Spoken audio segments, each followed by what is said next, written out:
My name is Lieutenant Colonel John Caldwell. I am Thunderbird 1, the commander leader for this team. Thunderbird 1 job is commander leader. That's the title of the position. I'd like to make the distinction that the commander comes first and then it's leader. Being a commander of the United States Air Force is an incredible responsibility. It's a privilege. And as a commander, you're responsible for the safety, well-being, and mission execution while managing over 130 personnel in this squadron. And managing humans is arguably more difficult than the most advanced weapon we have. And without capable human beings, these weapons, the technology, the capability of the Air Force really doesn't amount to a whole lot. So as a commander, as a squadron commander, your job is to manage the human weapon system, which is our most critical resource that we have in the Air Force. The second part of the job is leader. So I'm the leader of the 6-ship demo that we perform at the air shows throughout the United States. That is also a very demanding job in light of the fact that your primary responsibility is to be a commander, which takes a lot of time.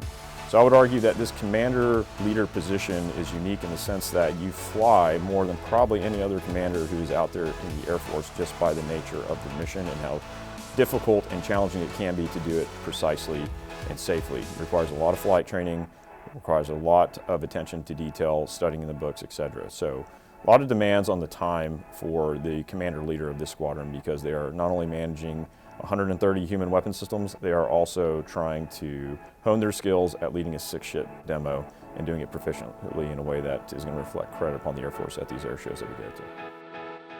So at a young age, I was very interested in aviation. I knew that was one of my passions, so I knew I wanted to get into the flying business in some way, shape, or form. Attended a lot of air shows when I was a child and coincidentally saw the Thunderbirds performing, and that kind of started me down the track of looking at the Air Force. My father was in the Navy Reserve, so I had some exposure to military bases early on, and I just kind of liked the culture of the military. You could tell things were slightly different inside the base confines as opposed to outside of it. So as I grew up, I finally decided that my passion for aviation and my desire to serve in the military would be best suited by me joining the Air Force. The fighter mission is incredibly complex and it's incredibly difficult to get your arms around it. It requires continual, constant study. You're never going to be at the point where you know everything and you're prepped for every mission because the enemy is evolving and changing every single day, and so do our TTPs and so do our equipment. So we need people to stay completely engaged and motivated to be the best they possibly can be. So the first thing I would say about the fighter culture that I appreciate is there is a true spirit of competition. Not just against other pilots, but against yourself to be the best you can be. And that's something that we have fostered and grown in the fighter community pretty vigorously. And that leads to kind of a camaraderie that you build with folks around you when you're working on something that's incredibly difficult and you're putting all your energy that you possibly can into it.